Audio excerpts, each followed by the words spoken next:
உறவுகள் அனைவருக்கும் வணக்கம். அழகே அழகுல சுரேஷுக்கு நிச்சயத்தை நடந்துக்கிட்டு இருக்குங்க.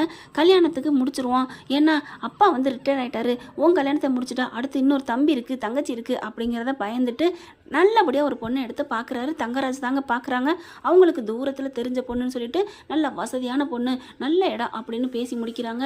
பார்க்குறாங்க, உங்கள் மச்சா இருக்காரே அப்படின்னு சொல்லிட்டு அப்படியே ஆரம்பிக்க போகுது. வேணாம்மா வேணாம் விட்டுரு அழகு அப்படிங்கிறாங்க. சரி விடுங்க விடுங்க அப்படின்னு சொல்லிட்டு நிப்பாட்டுறாங்க. இங்கே பார்த்தீங்கன்னா எந்த பொண்ணாக இருந்தாலும் சரி, எந்த இதாக இருந்தாலும் சரி, என் மாமாவுக்கு அப்புறம் தான் நான் என் மாமா பேச்சை மட்டும்தான் கேட்பேன் அப்படின்னு அவர் பேசுகிற பார்த்துட்டு அவங்க அண்ணன் பார்க்குறாரு. ஏன்டா இப்படிலாம் பண்ணுற, இப்படிலாம் நினைக்காதடா அப்படிங்கிற. என்னன்னு நீ வேணா நம்ம வீட்டு கல்யாணம் நின்னா என்ன நடந்தா என்னன்னு ஒரு கல்யாணத்தை பண்ணிட்டு வந்திருக்கலாம். ஆனால் நான் தங்கராஜ மாமாவுக்கு நான் துரோகமே பண்ண மாட்டேன் அப்படின்னு அடித்து பேசிடுறாரு. அடுத்து இங்கே பார்த்தீங்கன்னா நம்ம ஆள் அழகுமதி வீடியோ எடுத்து போட்டுறது இல்லையா, அது விஸ்வரூபம் எடுக்குதுங்க. எல்லாரும் ஆளுக்கு ஃபோன் பண்ணி கேட்குறாங்க. சுரேஷையும் கூப்பிட்டு வச்சு கண்டிக்கிறாங்க. இது யார் பண்ணி விட்டதுன்னு கூப்பிட்டு வச்சு விசாரிச்சா சத்தியமாக நான் பண்ணவே இல்லை அப்படின்னு தான் மேலேருந்து எந்த தப்பு இல்லைன்னு எஸ்கேப் ஆகி ஓடிடுது அழகுமதி. அவளும் எந்த இதுவுமே பண்ணலேன்னு சொல்கிறா. ஏன்னா அவள் எதுக்குமே பயப்படாதவ. ஆமாம் நான் தான் பண்ணேன் அப்படின்னு சொல்கிறவ. இப்போ அவளும் இல்லைன்னு சொன்னானா அப்போ யார் பண்ணியிருப்பா ஒன்றும் புரியலையே அப்படின்னு நினைக்க, ஒரு வாரத்துக்குள்ள நீ வந்து இதுக்கான கிளியர் கட்டை நீ தீர்த்து வைக்கணும், இல்லைன்னா உன் வேலை போயிடும், சஸ்பென்ஸ் பண்ணிடுவேன் அப்படின்னு இங்கே மேலதிகாரி சொல்லிடுறாங்க. சுரேஷுக்கு என்ன பண்ணுறதுன்னு தெரியல. அதுக்கப்புறம் பொண்ணு வீடு வந்துடுறாங்க. நிச்சயமும் முடிஞ்சிருதுங்க. கல்யாணம் விடிஞ்சா கல்யாணத்துக்கு ரெடி ஆகுறாங்க. எல்லாம் தடபடலாம் நடந்துட்டுருக்கு. என்ன உன் பொண்ணு அடங்கி உடங்கி இருக்காளா என்னையா அப்படின்னு சொல்ல, அதெல்லாம் இருக்காங்கய்யா அப்படின்ட்டு அதாவது அழகுமதி அப்பா வந்து மிரட்டுற மாதிரி கேட்க பயப்படுறாரு. அடுத்து கல்யாணத்துக்கு எல்லாரும் வந்துருங்க அப்படின்னு சொல்லி பத்திரிக்கை வைக்கிறாங்க. அது வந்துங்க என்ன வந்துங்கன்னா, என் மச்சான் விட்டு கல்யாணம் ஜாம் நடக்குது, பெரிய பெரிய கோட்டீஸ்வரெல்லாம் வராங்க, எங்களோட அருமை பெருமை என்னன்னு உன் பொண்ணுக்கு தெரியணும், கூட்டிக்கிட்டு வர்ற, இல்லைன்னா உன் சீட்டு காலி ஆயிரும் அப்படின்னு சொல்ல, ஐயா சரிங்க ஐயா, என் ஆஃபீஸில் வேலை பார்க்குறவங்க, ஃபேக்ட்ரியில் வேலை பார்க்குறவங்க எல்லாருக்கும் ட்ரெஸ் எடுத்து கொடுத்துருக்கேன், இந்தா வச்சுக்கோ அப்படின்னு சொல்லி கொடுக்குறாங்க. ஆனால் எல்லாருக்கும் நான் காசு பணம் கொடுக்கல, உனக்கு மட்டும் ஸ்பெஷலாக 10,000 ரூபா மொய் கொடுத்துருக்கேன் வச்சுக்கோ அப்படிங்கிற. ஐயா நீங்கள் நல்லா இருக்கணும், பரவாயில்ல உன் பொண்ணுக்கிட்ட எடுத்து சொல்லு அப்படிங்கிறாங்க. ரொம்ப தேங்க்ஸிங்க அப்படின்னு வாங்கிட்டு போகிறாங்க. ஆனால் பணம் வேணாங்கிறாரு. ஆனாலும் மறுக்க கொடுத்துட்றாங்க, வாங்கிட்டு போயிடுறாங்க. அடுத்து கல்யாணத்துக்கு நான்லாம் வர மாட்டேன்னு அழகுமதி எவ்வளோ சொல்லுது, நீ வரியா இல்லையா அப்படின்னு சொல்லிட்டு அடித்து திட்டி பிடிச்சி கூட்டி வந்துடுறாங்க. இங்கே கல்யாணத்துக்கு தடபுடலாம் வேலை நடக்குது. அப்படியே பார்க்குறாங்க. அழகுமதியை பார்த்தோன்னா தங்கராசு வாமா தங்கச்சி வா அப்படிங்கல அப்படியே பார்க்குறாங்க, முறைச்சி பார்க்குறாங்க. என்ன பார்க்குற, கல்யாணத்துக்கு வர வச்சுட்டோமே அப்படின்னா நீ இல்லாமல் அந்த கல்யாணம் எப்படிமா நடக்கும் அப்படிங்கிற பார்க்குறாங்க. என்ன பண்ணுறதுன்னு தெரியல. கரெக்டாக பார்த்தா என்ன பண்ணுறாங்க, மேடைக்கும் மாப்பிள்ளையும் உட்கார வச்சிடுறாங்க. பொண்ணு எங்கன்னு பார்த்தா பொண்ணு காணோம் அப்படிங்கிறாங்க. பொண்ணு எங்கேயோ ஓடி போச்சு, லெட்டர் எழுதி வச்சுட்டு ஓடிடுதுங்க. நான் விரும்பினேன் அத்தை பையனே நான் கூட்டிகிட்டு போகிறேன், எனக்கு இந்த கல்யாணத்தில் விருப்பம் இல்லை, பாவம் அந்த மாப்பிள்ளை எனக்கு பிடிக்காமலாம் இல்லை, ஆனால் எனக்கு விருப்பம் இல்லை, எனக்கு காதல் வேறு இடத்துல இருக்குது, நான் ஓடிட்டேன் அப்படின்னு எழுதியிருக்கு. அப்படியே அடிச்சுக்கிட்டு அழுகுறாங்க. ஐயோ நான் பார்த்த பொண்ணு என் மாப்பிள்ளை போய் கல்யாணம் நின்று போச்சே, ஐயோ முயன்னு தடுக்கிறாங்க, தவிக்கிறாங்க. மாமா அழுகாதீங்க மாமா, எனக்கு கல்யாணம் ஆகாட்டியும் பரவாயில்ல மாமா, நீங்கள் கவலைப்படாதீங்க அப்படிங்கல. பார்த்தா சுரேஷ் அக்கா பார்க்குது, அதான் தங்கராசு பொண்டாட்டி. அட்டாடாடா என்னம்மா மச்சானு மாமனு அப்படியே நடிக்கிறாங்களே, சிவாஜி கணேசன் சாவத்திரிலாம் தோற்று போச்சே, இப்படி இருக்கக்கூடாதே அப்படின்னு பார்க்க, என்னடி பார்க்குற, ஒன்றும் இல்லைங்க நீங்கள் கண்டினியூ பண்ணுங்க, நான் ஒரு ஓரமாக நிற்கிறேன். நின்று போகிறது உன் தம்பியோட கல்யாணம்டி, உனக்கு கொஞ்சம் கூட வருத்தம் இல்லையா, நான் என்னங்க பண்ண முடியும், நீங்களாத்தான் பொண்ணு பார்த்தீங்க, நீங்களாத்தான் மேடை அமைச்சிங்க, ஒரு வார்த்தை என்னை பொண்ணு பார்க்கணும் கூட்டி போனீங்களா, ஒரு நாத்தனாக்காரி தானே அப்படின்ட்டு ஏதாவது மதிச்சிங்களா, இப்போ மட்டும் ஒரு கஷ்டம்னு வந்தோன்னே நான் ஐயோன்னு துடிச்சுக்கணுமா, நான் பந்திலையும் உட்காரல ஏல பீத்தல்னு சொல்லவும் இல்லை அப்படின்னு இந்த பிள்ளை சொல்லிடுது.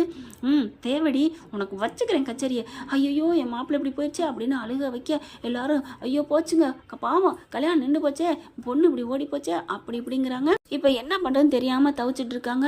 அப்புறமா பார்க்குறாரு, ஏதாவது இந்த மேடையில் ஒரு பொண்ணு இருந்தால் கல்யாணத்தை பண்ணுங்களேன், ஐயோ என் பொண்ணு இப்போ தானே 12வது படிக்குது, 18 வயசு ஆகிட்டா கூட நான் கட்டி கொடுத்துருவேனே, நல்ல சுரேஷ் போலீஸ் மாப்பிள்ளை, மாமனார் மாமியெல்லாம் தங்கம், அந்த வீட்டுக்கு வந்திருக்க மூத்த மருமகளும் நல்ல பிள்ளை, நல்ல வசதியான இடம், அதுவும் தங்கராஜுக்கு தங்கச்சியாக போகணும்னா கொடுத்து வச்சுருக்கணும், ஏன்ட்ட பிள்ளை இல்லையே, அப்புறம் ஏன்ட்ட பிள்ளை இருக்குது அது ஃபாரினில் படிக்குதே, இப்படி ஒவ்வொருத்தவங்களும் சொல்கிறாங்க. அப்போ கரெக்டாக அழகுமதி அப்பன்ட்ட வராங்க. தங்கராஜ் வந்துட்டு என்னையா அப்படிங்கல, ஐயா அப்படிங்கிறாங்க. என் மச்சான் நிற்கிற பாத்தியா நில குழஞ்சு அப்படின்னு சொல்ல, அதுக்கு நான் என்னங்க பண்ணுறது, என்ன பண்ணுறதா, அவன் மனசு ஒடிஞ்சு போயிருக்கான், ஏற்கனவே உன் பொண்ணு அவ்வளோ படுத்தி எடுத்து வச்சிருக்கா, இப்போ எவ்வளோ கஷ்டத்தில் இருக்கா, நீ கை கொடுக்க மாட்டியா அப்படின்னு சொல்ல, நாங்கள் என்னங்க பண்ணுறது அப்படிங்கிற, இங்கே வா அப்படின்னு சொல்லி தனியாக ரூமில் கூட்டி போகிறாங்க. கூட்டி போயிட்டு நகை நட்டெல்லாம் அந்த பொண்ணுக்கு வாங்கி வச்சிருந்தாங்க பார்த்தீங்களா, 50 பவன் நகை வாங்கி வச்சிருக்காரு தன்னோட சார்பாக. இந்த 50 பவன் இன்னைக்கு ரேட்டுக்கு இது எப்படியும் 60 லட்சம் வரும் வச்சுக்கோ அப்படின்னு கொடுக்குறாங்க. யாருக்கு? எல்லாம் உன் பொண்ணுக்கு தாயா, என் தங்கச்சிக்கு தான், இந்தா பட்டு புடவை 2 லட்ச ரூபா இந்தா அப்படின்னு எல்லாத்தையும் கொடுக்குறாங்க. எல்லாத்தையும் போட்டு உன் மகள்கிட்ட போட்டு கூட்டிகிட்டு வா மனைவேடைக்கு.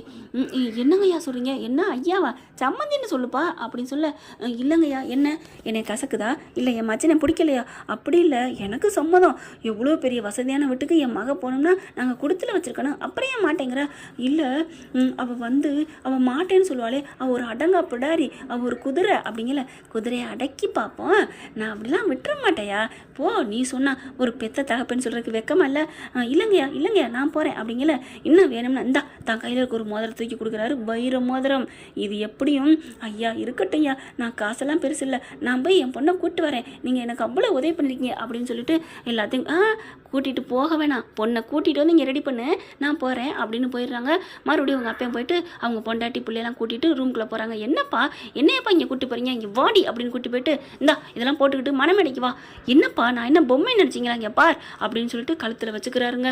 இப்போ நீ மட்டும் இதை போடல, நான் இதை எப்போவே செஞ்சுக்கிறேன் சம்பவம் அப்படின்னு சொல்ல, ஐயோ அப்பா ஏன்ப்பா அப்படிங்கிற கத்தியை வாங்கி பிடுங்கி போட்டுறாங்க. இப்படிலாம் பண்ணாதீங்கப்பா அப்படிங்கிறாங்க. பண்ணலைன்னா நீ ரெடி பண்ணு, இப்போ தான் தூக்கி போட்டேன்ல என்ன பண்ண முடியும் அப்படின்னு அழகுமதி சொல்ல, உன்னை பற்றி எனக்கு தெரியுண்டி அப்படின்னு ஒரு பாட்டில் எடுக்கிறாங்க. அதுக்குள்ள இருக்க காமிக்கிறாங்க. பாத்தியா, இதை நான் சாப்பிட்டுட்டு இந்த உலகத்தை விட்டு போயிடுவேன் அப்படிங்கிற. ஐயோ அப்பா அப்படின்னு பறிக்க வராங்க.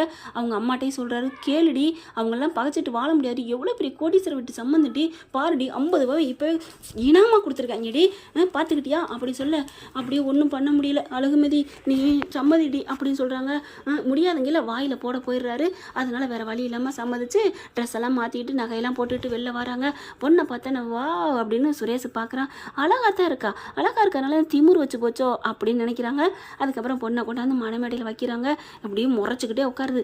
விதியை பார்த்தியா நம்ம 2 பேரும் ஒன்று சேரன்னு இருந்திருக்கு அப்படின்னு சொல்ல அப்படியே முறைக்கிறாங்க. சரி இனிமேல் வாழ்நாள் பூரா காலம் பூரா நீ என் கூட தான் இருக்க போகிற அப்படின்னு சொல்லிட்டு கல்யாணத்துக்கு சம்மதிக்கிறாங்க. தாலி கட்டிடுறாங்க. பெரிய பெரிய ஆஃபீஸெல்லாம் வந்துடுறாங்க.